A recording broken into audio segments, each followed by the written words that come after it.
longo dos últimos 6, 7, 8 meses, eu fui comprando vários livros e fui mandando entregar em locais diferentes nesta cidade de Fortaleza, porque lá em Portugal o livro é caro e não tem os livros que eu quero lá. E eu percebi que eu comprei talvez muitos livros. Comprei e ganhei livros até demais. Começando por esse daqui, que estava lá na casa da minha avó.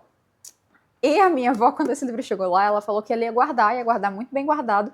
E ela guardou tão bem guardado que ela perdeu. Quando eu cheguei, ela não sabia onde era que estava esse livro e a gente teve que procurar lá pela casa dela até encontrar. Eu, obviamente, já tirei do plástico, já abri. É o Retrato de Dorian Gray, nessa edição da Antofágica. Não sei como é que tá a tradução dela ainda, eu ainda não li nessa edição, mas o Retrato de Dorian Gray é um livro que eu já li anteriormente, gosto muito, eu li em 2 edições diferentes, porque tem algumas variantes de acordo se é a edição de 1800 e 1900, até se é a versão censurada ou se é a versão não censurada. Aparentemente, essa edição aqui, ela é a edição em que ele vai informando, por exemplo, como está aqui embaixo, né, quais são as modificações que foram feitas na obra. A versão que eu tinha lido foi na época da faculdade, quando eu li na edição da Penguin para a disciplina de literatura inglesa. Então, foi lido todo em inglês, na época o inglês era ok, e agora eu estou um pouco ansiosa para reler esse livro, só que agora numa outra tradução e em português. Então, isso aqui vai para a pilha. Outro livro que eu comprei foi esse aqui foi um apoio no Catarse, Florilégio Macabro, que é um livro que contém contos de horror e terror da literatura portuguesa que foram escritos durante o século XIX. Esses textos eles foram recolhidos pela Maria Leonor Machado de Souza, que ela escreveu um texto paradigmático na literatura portuguesa para quem estuda literatura fantástica, literatura de terror, literatura gótica, que é a literatura negra ou de terror em Portugal nos séculos 19. Se eu não me engano, esse é o título, mas eu ponho aqui a correção. Ele foi um texto que me acompanhou durante muito tempo na minha graduação, no meu mestrado, e eu decidi apoiar essa campanha no Catarse, primeiro porque muito carinho pelo trabalho da Maria Leonor Machado, ela faleceu ano passado, se não me engano, ou foi no ano anterior. E ela fez, de fato, um trabalho excelente de compilar textos de literatura gótica, né, ou de terror em Portugal, não apenas contos, mas também novelas, peças de teatro e romances. Mas aqui especificamente só são contos. E isso aqui é extremamente relevante para mim, porque na minha pesquisa de doutorado eu estou trabalhando exatamente com contos portugueses, não exatamente os contos de terror, mas os contos fantásticos, e a gente sabe que dentro do grande guarda-chuva que é o fantástico, a literatura de terror entra. Então, estou também, na verdade, bastante ansiosa para poder abrir e ver quais são a seleção de contos que tá aqui neste querido, né? O gótico, o horror e o terrífico na literatura portuguesa. E isso sem falar que essa edição aqui tá linda, sério, muito, muito linda. Aí, uma trilogia que eu não estava esperando ganhar ou receber foi a dos romances de Sproul, que começa aqui com o Neuromancer, que meu querido marido me deu de presente de aniversário. Ele me deu primeiro o Neuromancer e eu fiquei obcecada com o livro. É muito bom. Muito, muito, muito bom. Aí depois ele, quando viu que eu realmente tinha gostado muito do primeiro, ele encomendou os outros 2. E aí agora eu tô na metade já de Count Zero. Eu tô gostando muito mais de Count Zero do que de Neuromancer. E quanto que Neuromancer parece um filme, que você tá lendo um filme, sim, é estranho, parece que você tá lendo um filme, o Count Zero ele tem uma estrutura mais próxima, de fato, de um romance, de um livro, né? E aqui a gente acompanha 3 personagens que estão vivendo na Matrix, né? Nessa realidade dominada por inteligências artificiais, conglomerados, pessoas extremamente podres de rica, que sequer são humanas, quase. Não são mais ciborgues do que humanos. E aqui a gente segue 3 personagens. Uma é art dealer. Como é que é art dealer em português? Ela não é bem vendedor de arte.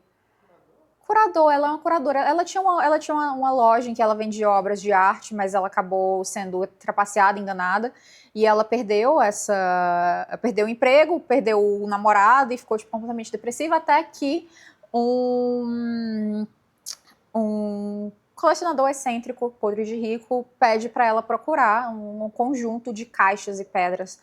E ela passa a ter um emprego. Só que, tipo, à medida que ela vai navegando nesse universo para tentar encontrar o artista e outras obras desse mesmo artista, ela vai se deparando com várias coisas um tanto quanto bizarras, estranhas. E a gente também tem outros 2 personagens. Tem um personagem aqui que é muito parecido, que tem basicamente a mesma função que o...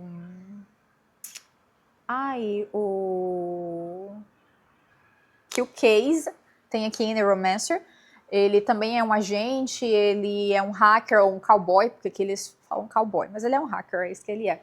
E um outro também que é um garoto, que ele tá começando a querer se tornar um hacker, mas por alguma estranha razão ele vê uma entidade religiosa dentro da Matrix, e ele é salvo por essa entidade dentro da Matrix, e agora tá todo mundo querendo encontrar com ele, descobrir como é que ele foi salvo, ou quem é, né, essa entidade que ele encontrou.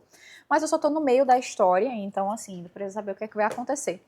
E além disso, a gente também tem o Mona Lisa Overdrive, que é a terceira parte, né, do Neuromancer, e acaba que ele expande o universo. Eu achei interessante porque, em vez de a gente acompanhar os mesmos personagens, a gente, na verdade, está acompanhando o universo, e como esse universo está se expandindo e se modificando.